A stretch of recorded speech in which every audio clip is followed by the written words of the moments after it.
Have you ever asked yourself this disturbing question? Why am I still single? You've worked on yourself. You've put yourself out there. You've genuinely tried to connect with other people. But somehow relationships never come to fruition. Doors close before they open completely. Connections disappear just when they seem promising, and opportunities dissolve like smoke. It leaves you awake at night wondering if there's something fundamentally broken inside you, or worse, if life has just passed you by. But what if I told you that your loneliness isn't a mistake? It's not bad luck, it's not because you're not lovable, and it's certainly not random.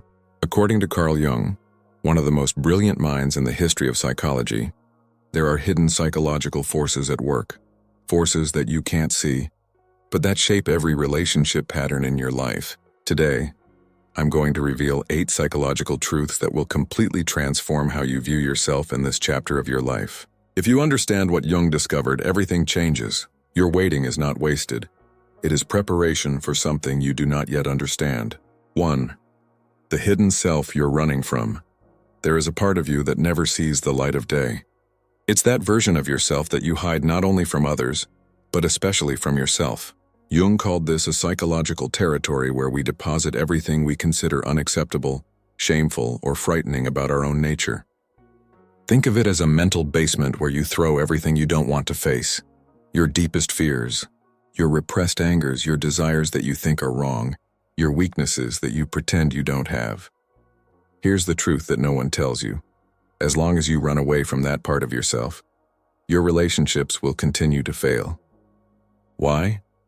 Because this hidden region of your psyche doesn't disappear just because you ignore it. It continues to operate behind the scenes, influencing every choice you make without you realizing it. When you find someone who could be perfect for you, something inexplicable happens. Suddenly you lose interest, find faults where there are none, or simply sabotage everything without understanding why. The mechanism is cruel but simple. You attract people who reflect exactly what you are hiding from yourself. If you suppress your anger and pretend to always be calm, you will attract explosive partners. If you hide your vulnerability behind a facade of strength, you will find extremely fragile people who drain your energy. Life doesn't do this to punish you. She does this to show you what you need to integrate into yourself. The problem is that when these people appear, you don't recognize the mirror. You just feel repulsion, fear, or intense discomfort. Run away before you even give it a real chance. Or you dive into toxic relationships because on some deep level, that dysfunctional dynamic feels eerily familiar. You're unconsciously trying to solve something internal through someone else, and it never works. Jung discovered that there is no true love without self-knowledge. You can't genuinely love someone if you're at war with parts of yourself. Every aspect of yourself that you reject creates an invisible block in your ability to connect. It's like trying to hug someone with their arms tied behind their back. You may want to, but something stops you. Loneliness is often a protection that your own psyche has created. As long as you don't look inside and recognize these rejected parts, your mind will continue to push people away. Not out of malice, but because she knows you're not ready for real intimacy yet. Intimacy demands truth, and truth requires the courage to see yourself fully, including what you've spent years hiding. Think about how many times you felt that tightness in your chest when someone started to get too close. That inexplicable impulse to create distance just when things were getting good. This is neither coincidence nor bad luck. It's your psyche going into protection mode, knowing that you still carry untreated wounds, unprocessed angers, unfaced fears. Allowing someone to really enter would mean risking these things coming to light, and that is terrifying. Many people spend their entire lives blaming fate, circumstances, or a lack of available people. But the truth is harsher and paradoxically more liberating. You are kept single by your own refusal to look within. Each time you look away from what's hidden, you add one more brick in the wall that separates you from real connections. So life keeps you single not to deprive you of love, but to force you into an inevitable encounter, the encounter with yourself. Every relationship that doesn't happen is a disguised invitation to look deeper. Every door that closes is an opportunity to finally open the inner door that you locked so long ago. Until you do, you'll keep repeating the same patterns, attracting the same situations, feeling the same inexplicable frustration. The key has always been with you. 2. The mask that keeps love away. You wake up every day and wear invisible clothing. It is not made of fabric, but of carefully chosen behaviors. rehearsed phrases, and calculated reactions. It's the version of you that you think the world wants to see. Jung realized that we all create this social facade from a very early age, learning exactly how to act in order to be accepted, admired, or at least left alone. The problem starts when you wear this mask for so long that you forget you're wearing it. It sticks to your face. You start to believe that that performance is really who you are. Maybe you always show yourself to be strong and independent, unable to need someone, or maybe it's eternally pleasant, agreeing with everything, never creating conflict.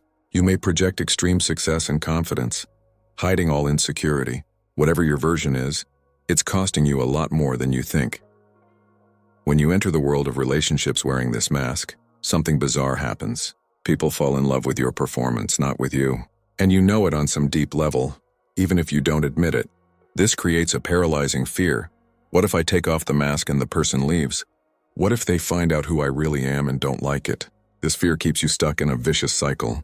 You draw people in while wearing the mask, but you can't build anything real because you're constantly faking it. Here's the part that hurts. The mask doesn't just attract the wrong people, it actively repels the right ones. Authentic people can sense when something isn't genuine. They perceive performance even without being able to explain exactly what is wrong. They simply feel that something does not close, that there is a distance, an invisible barrier, and they leave, leaving you confused about what happened. Meanwhile, people who also wear masks approach you. You're both performing for each other, creating a relationship based on two lies talking to each other. It may seem perfect at first, but it inevitably falls apart because neither of you is actually present. It is a theater where two actors try to keep the play running 24 hours a day.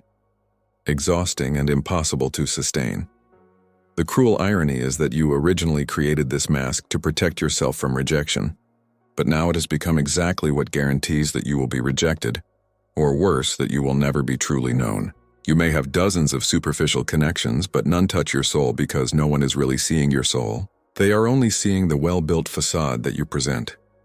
Jung observed that the more rigid the mask, the more desperate the loneliness behind it. You can be surrounded by people who admire you, desire you, want you around, and still feel a deep emptiness, because deep down you know that no one is really with you. They have an edited, polished, safe version. The real person is locked inside, watching everything from afar, dying of loneliness. Think about how many conversations you've had where you didn't say what you really thought. How many times have you laughed at something you didn't find funny, agreed to something that bothered you, or pretended to be okay when you were shattered inside?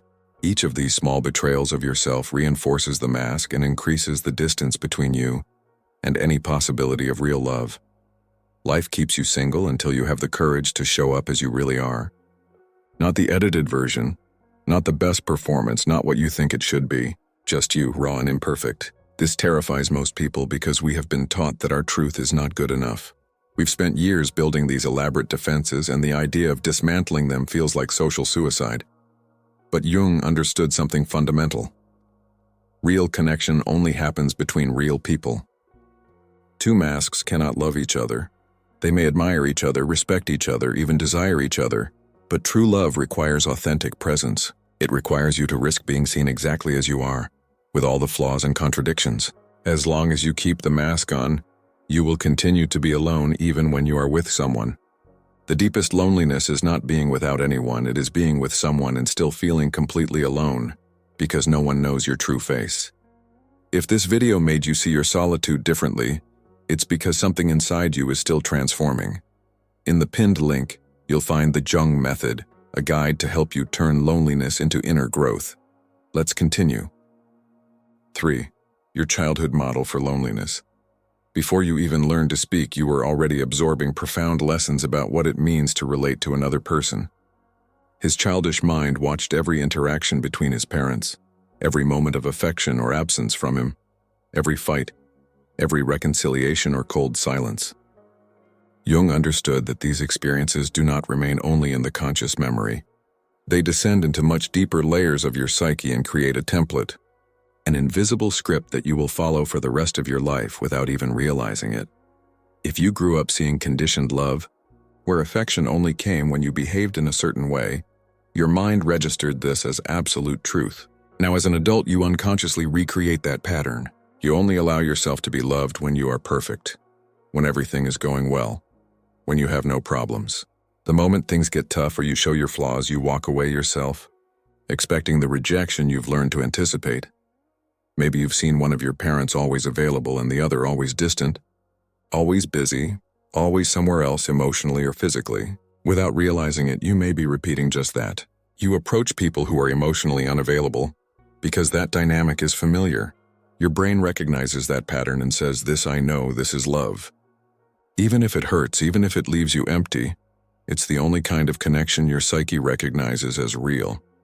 Or it could be that you grew up in an environment where showing need was seen as weakness, where asking for help was a sign of failure, where vulnerability was punished with criticism or abandonment. Now you are an adult who prides himself on his extreme independence, who never needs anyone, who solves everything by himself, and he wonders why no one stays.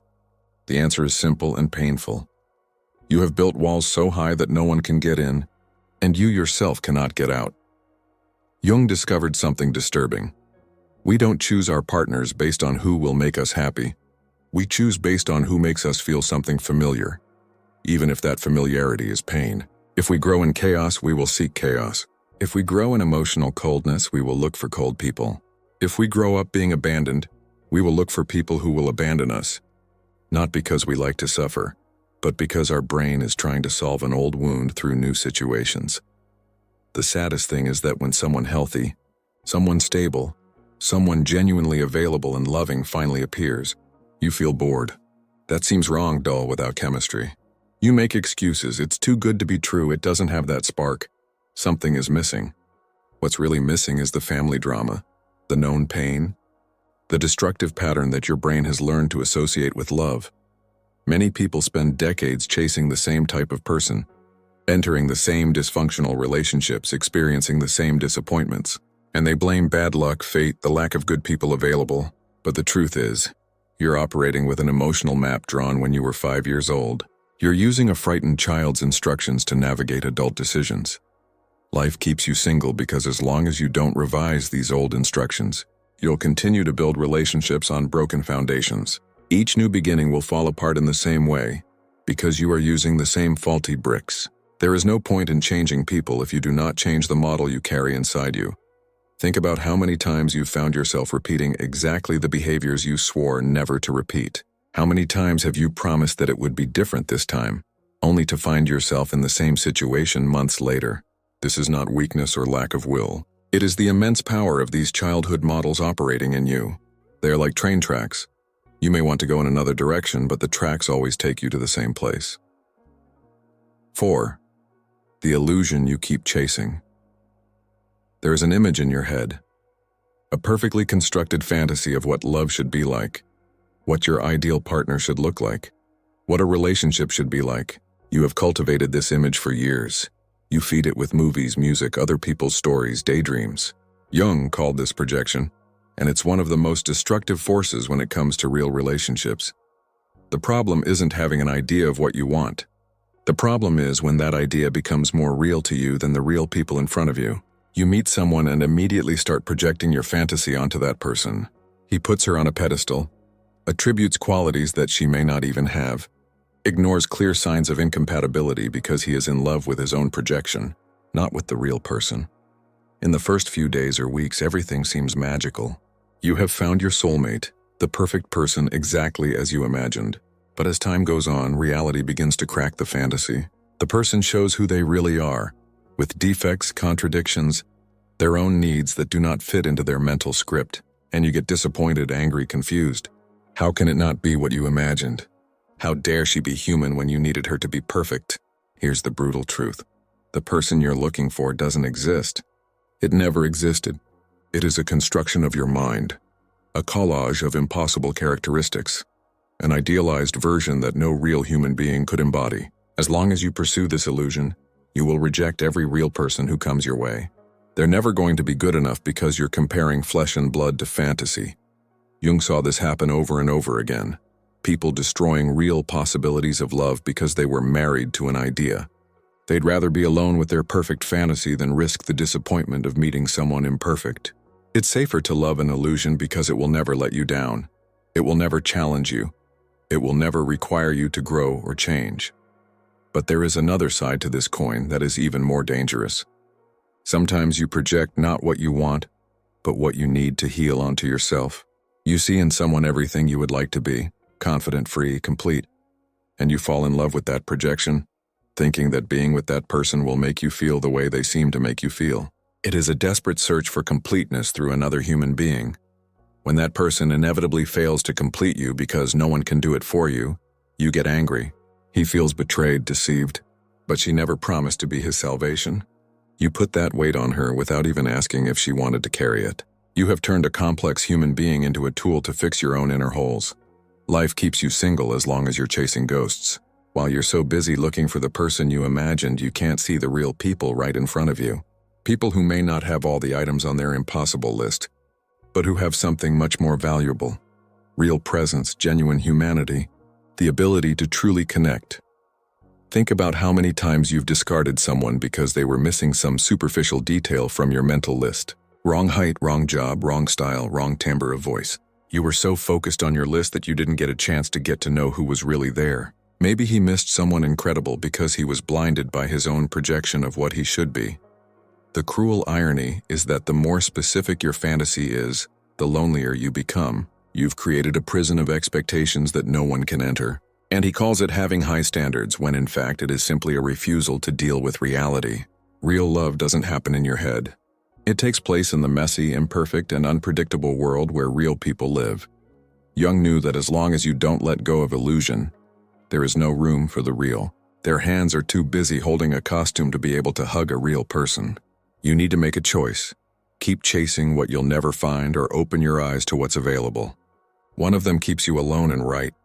The other one scares you but has a chance of being real. 5. The fear of really being complete. It sounds contradictory, but one of the deepest reasons why you remain single is because you are afraid to find what you say you are looking for. Jung realized something that most people will never admit. Many of us are terrified of actually getting what we say we want. There is a strange comfort in the eternal search, in the constant dissatisfaction, in the role of victim of circumstances. When you're alone and unhappy with it, you have a ready excuse for everything that doesn't work in your life. Think of it with brutal honesty. What if you found someone perfect for you? What if it really worked? Suddenly all his excuses would evaporate. You could no longer blame loneliness for your overall unhappiness. He could no longer use the absence of a partner as a justification for not going after his dreams, not making that career change, not working on himself. The relationship would take away your favorite emotional crutch. There's more. True love requires you to grow. It requires you to confront your worst traits, your destructive patterns, your neurotic defenses. When you're alone, you can pretend you're perfect just the way you are. You can avoid looking at your flaws because there's no one there to reflect them back to you. A real partner in a real relationship will inevitably show you everything you've spent years trying not to see about yourself. Jung called this the process of individuation, the painful but necessary path of becoming who you really are. And relationships are one of the greatest catalysts of this process. They expose your wounds, challenge your limiting beliefs, force you out of your psychological comfort zone. For many people, this is too terrifying. It's easier to stay in the fantasy that you'd be perfect if you just found the right person. There is also the fear of responsibility. When you are alone, you just need to take care of yourself. Your choices only affect you. But in a committed relationship, you suddenly have to consider someone else. Your decisions have consequences for someone you love. You can no longer act purely selfishly without facing the repercussions. This scares those who have become accustomed to total freedom, even if this freedom is accompanied by deep loneliness. He is also afraid of losing his identity. Many people have built their entire self-image around being independent, self-sufficient, not needing anyone. The idea of really opening up to someone, of becoming interdependent, feels like ego death. Who will I be if I am no longer this strong and lonely person? Who am I without my history of romantic difficulties? These questions are terrifying when your entire identity is tied up in being alone. Life keeps you single because on some level, you're choosing it. Not consciously, not on purpose, but through 1,000 little unconscious sabotages. You find fatal defects in people who are 90% compatible. You lose interest just when things get serious. You choose emotionally unavailable people, ensuring that it will never really work out. All this to protect yourself from what you fear most: true intimacy and everything that comes with it.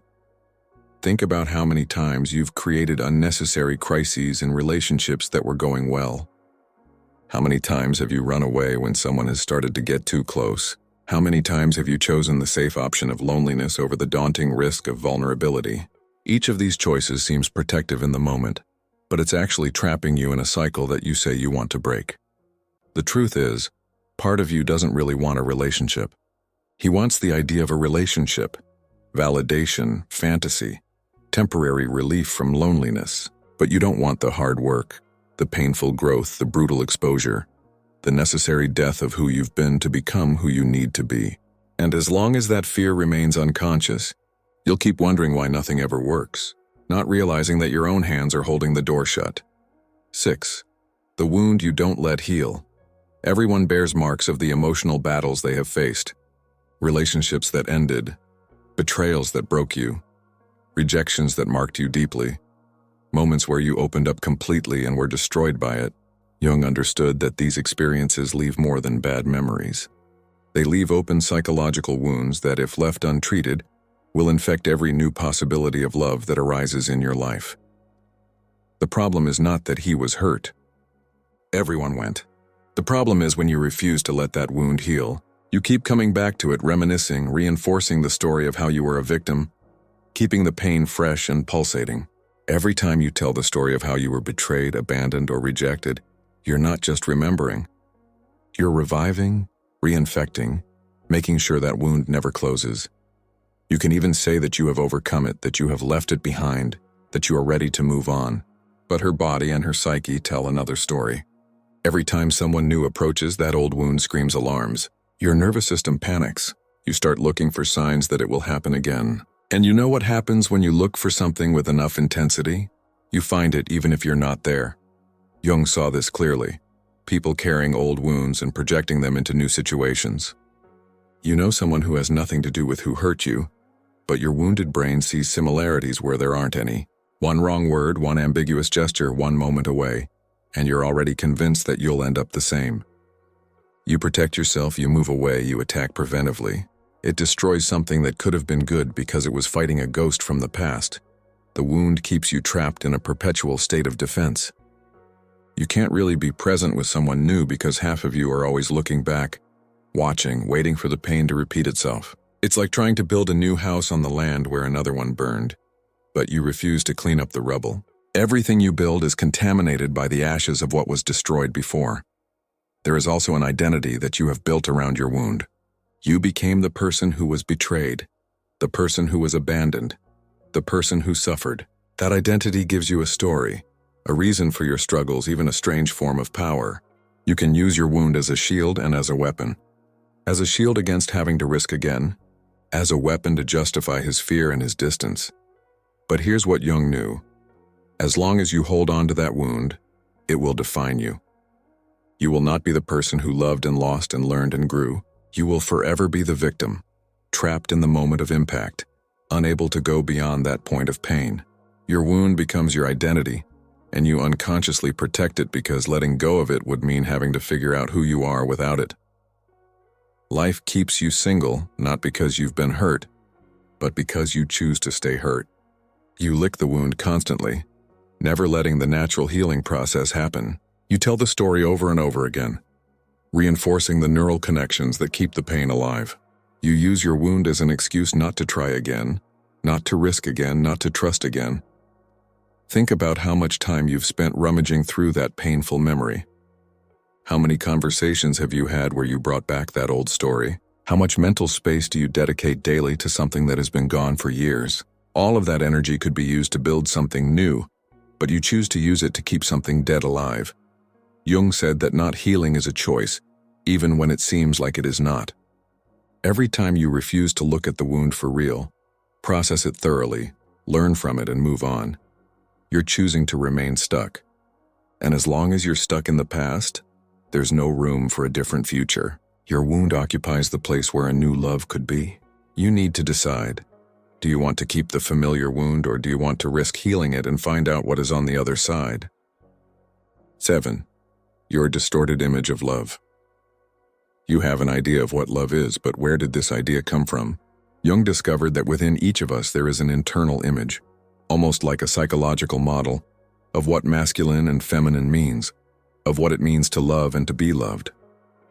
These images are not yours. You inherited them, absorbed them, built them from fragments of experiences, cultural messages, films, music, and especially from the first relationships you witnessed. For men, there is an inner image of the feminine that Jung called the inner feminine soul. For women, an internal image of the masculine. These images determine not only who attracts you, but how you understand love, intimacy, and connection. The problem begins when these images become distorted, contaminated by negative experiences, unrealistic expectations, or toxic cultural messages. Maybe you grew up believing that love means suffering, that if it doesn't hurt, it's not real, that true passion is intense, dramatic, full of extreme highs and lows. You have absorbed this message from somewhere and now you seek just that. When you find someone who treats you well, who is stable, who offers peace instead of chaos, your brain tells you that this is not love. It lacks that painful intensity that you have grown to associate with true passion. Or maybe you've learned that love is total sacrifice, that to love means to disappear, to always put the other person first, to annul your own needs. You look for relationships where you can be the savior, the martyr, the one who gives everything and asks for nothing. And when you meet someone who wants reciprocity, who demands that you also receive it, you don't know what to do with it. It feels wrong because it doesn't fit your skewed model. It may also be that you have a completely idealized and impossible image. You believe that true love is that perfect fusion where two people become one, where there is never conflict, where everything flows naturally, effortlessly. So when reality comes along with its necessary negotiations, its inevitable disagreements, its constant work, you are disappointed. This is not what you imagined, so you conclude that you are not the right person. Your distorted image makes you judge real people by fantasy standards. You compare imperfect real-life moments with edited movie scenes. You expect someone to complete you, heal you, transform you, when in fact these are tasks that only you can do for yourself. You put divine expectations on mortal human beings and then are shocked when they fail. Life keeps you single as long as you keep those distortions intact. As long as you believe that love is something other than what it really is. Real love is not that dramatic intensity that consumes you. It's the daily choice to show up for someone even when it's not easy. It's not the absence of conflict. It's the ability to navigate conflict together. It's not instant completeness, it's mutual growth over time. Think about how many times you've discarded something real because it didn't feel like the script in your head. How many times have you waited to feel that all-consuming fire you see in movies, without realizing that it is performance, not reality? How many times have you rejected stability because you confused boredom with peace, confused drama with passion, confused dependence with love? The hard truth is that real love often looks nothing like what you imagined. It doesn't have the perfect soundtrack, the rehearsed dialogues, the cinematic timing. It's messy, imperfect, demands work, challenges you, frustrates you sometimes. But it also sees you for real, accepts you completely, grows with you, stays when the initial intensity wears off. You need to decide whether you want the comfortable fantasy that keeps you alone or the uncomfortable reality that can really fill you, the transformation you've been avoiding. Here's the ultimate truth that Jung wanted everyone to understand. You can't enter a real relationship without undergoing a profound transformation of who you are. I'm not talking about superficial changes like improving appearance or learning communication techniques. I'm talking about a psychological death and rebirth. The person you are now, with all your defense mechanisms, your unhealed wounds, your well-constructed masks, is not ready for true love. It scares most people to the core of their being. Transformation means letting die parts of you that you feel comfortable being. It means letting go of patterns that kept you safe, even if they also kept you alone. It means confronting aspects of yourself that you've spent decades avoiding. It's a painful, scary, and inevitable process if you really want deep connection with another human being. Life keeps you single because you're refusing that transformation. You want a relationship, but you don't want to change anything fundamental about who you are. You want someone to show up and fit perfectly into your life exactly as it is right now. You want love without growth, intimacy without vulnerability, connection without risk, and that simply does not exist. Jung saw the romantic relationship as one of the most powerful paths to what he called individuation, the process of becoming your complete true self. But this path requires you to face everything you have avoided. Your deepest fears will arise. Your old wounds will be touched. Your favorite defenses will be challenged. You're going to have to look in the mirror that someone else holds and see things about yourself that you've chosen to ignore. Many people come close to this transformation and flee in terror. They begin to feel the inner walls shaking. They begin to realize that having someone so close will expose everything they have hidden. So they invent reasons to leave. The person is not right, the timing is not good, something is missing. But the truth is that what is missing is the courage to die psychologically and be reborn as someone capable of true intimacy. There is also the fear of losing control. You've built your life carefully, organized everything in the way that makes you feel safe. Allowing someone to really enter means that there will be chaos, unpredictability, things out of your control. You will have to negotiate, compromise, adjust. Your perfectly controlled life will be messed up by the real presence of another human being with needs and desires of their own. Jung understood that this resistance to transformation is one of the most powerful forces keeping people alone. They say they want a partner, but what they really want is an accessory that doesn't disturb anything. They want someone who completely molds to them, who doesn't demand growth, who doesn't challenge anything. And when they don't find that impossible person, they blame the universe, fate, the lack of options.